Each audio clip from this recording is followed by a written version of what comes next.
Welcome back to Before the Bounce, and we've got the stock report brought to you by Taylor Collison's. Pitto on the team down Davey there. Pittman, fantastic. Been good to us at Piranha Media, mate. Yeah, he does a good job, Pitto, too. You know, if you're looking for investing some money, get on to Taylor Collison's. Mate, they're rippers, and we've got some big names on the agenda tonight. Ando. Oh, throw them at me, mate. Throw them at me. I'm ready for them. So buying, selling, or holding Gary Ablett to play on for 2020.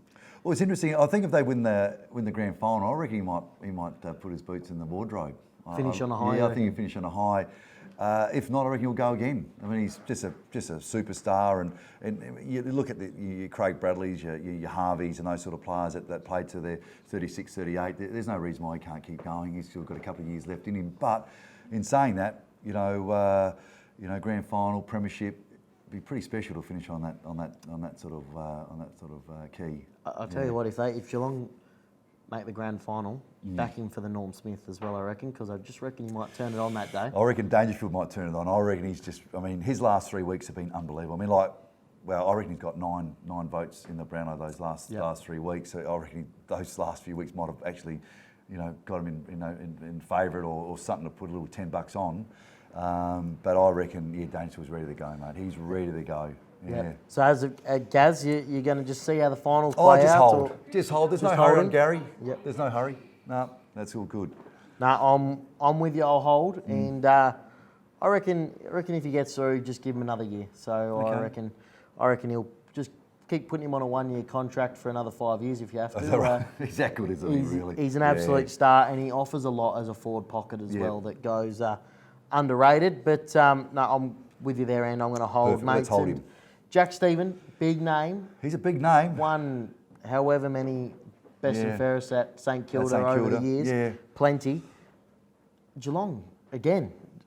Geelong going to get another household name down to Cardinia Park. Yeah, I know. Oh, look, I think he'll want to go. I mean, he's a super player, and he hasn't had really much success at all in the way of finals appearances, etc. So I'm sure he wants to get his taste of that, and the opportunity to get to Geelong, I think it's going to be, as they say, too tasty. He's obviously had his off-field issues as well. He's had his off-field issues. Look, he's a good player. I think he needs a change. Yeah. I think he needs a change. Agreed. And look, I don't think it's such a bad thing for St Kilda either. To free up some of the dollars, freshen up some legs. Yep. Get a bit of you're probably going to get a couple of picks for that, and I think that might be worth it. But for Geelong's point of view, to give him that little bit of spark, they'll get some good dividends out of that. Yep, good dividends. I'm buying as well. I reckon the change of scenery. I think it's a win-win for all three. I really do. Yep. I think St Kilda need a bit of a spark in their team as well. Yep. And the only way you've got to offload some currency, and some currency. He gets them a couple of really exciting players. Yep, and it'll be interesting to see, does this deal go down after the Tim Kelly deal, which will give Geelong some real currency to get him. They're going to get plenty of currency there. They talked to $5 million over X amount of years. It's just crazy. Great player. They won two or three top 30 draft picks at Geelong as well for him. So they'll have enough to then get Stevens to the club. Player, but is he worth that much? I don't know. But anyway. Interesting. We're both buying on Jack Stevens. Mark Choco Williams getting back in the AFL system. Coach of Werribee this year. Got him to 5th spot. They're still playing finals at the moment. He's been a great coach for a long time. Look, he's been coaching for a long, long time. I mean, has gone to Werribee just refreshing his outlook on life. He's been in that system for a long, long time. Got a bit nasty there for a couple of incidents, especially towards the later part of the Port Adelaide. Yeah. Coaching Glenelg, coaching Port, going out to of course at Essendon time, and has been at Richmond. He's GWS. The GWS boys speak highly of him. Yeah. Look, he's fantastic. Yeah. Choco. But I'm just wondering whether for Mark Choco Williams, this is the right thing for him.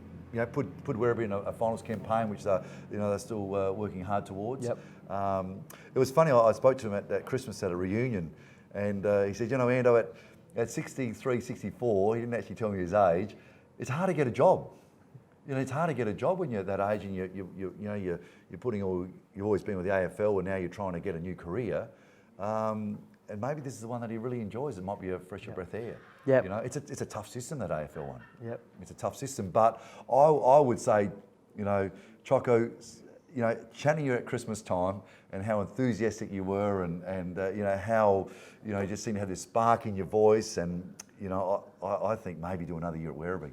Yeah, I reckon he should do another year at Werribee. Maybe if he's looking for a change of scenery, there's a SNFL club looking for a new coach as well in Central District. So maybe throw that. Wow, there you go. There you go. There's a change of scenery for you. Yeah. So that's a good call. That's I like that call. I reckon it'd be very, very good at the top. Depends what they're looking for as well at the Doggies. Super guy, brilliant coach, and you know, we certainly want him back in South Australia, and it was.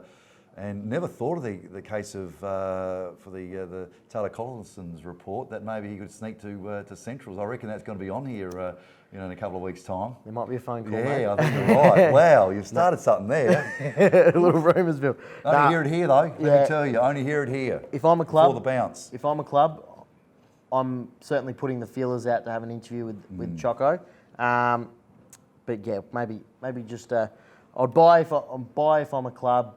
Whether it's a head coaching role or a head of football role, I think maybe that's where his next step could be, is head of football. But I think he could make it. There's still a job for him in the AFL, I reckon. There's some great players that are coming out of the system at the moment who will be looking at those newly assistant coaches roles. And I think maybe that'll be, you know, if clubs are more enticed to do that, rather than rather bring someone in that's been there a long time.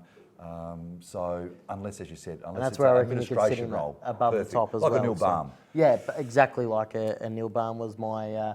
You could be the next CEO at a footy club. You're doing beautifully. No, we'll see how we go. Money King talks, of the North, money King talks, of footy. Ando. No, another fantastic stock report, Ando. My favourite segment of the week, mate, and we thank you, Taylor Collison's as well. So you want a return on investment, Ando, make sure you hit Pido up. So that's all we got time for in the stock report this week, and stick around, there'll be plenty more before the bounce. Don't forget, find us on Facebook at the South Australian Footballer, Piranha Media. You can find us at our YouTube channel as well, the SA Footballer TV, for all content around South Australian football, all our magazines, and especially before the bounce each week. With over 155,000 subscribers, you can't go wrong with the South Australian Football and Piranha Media.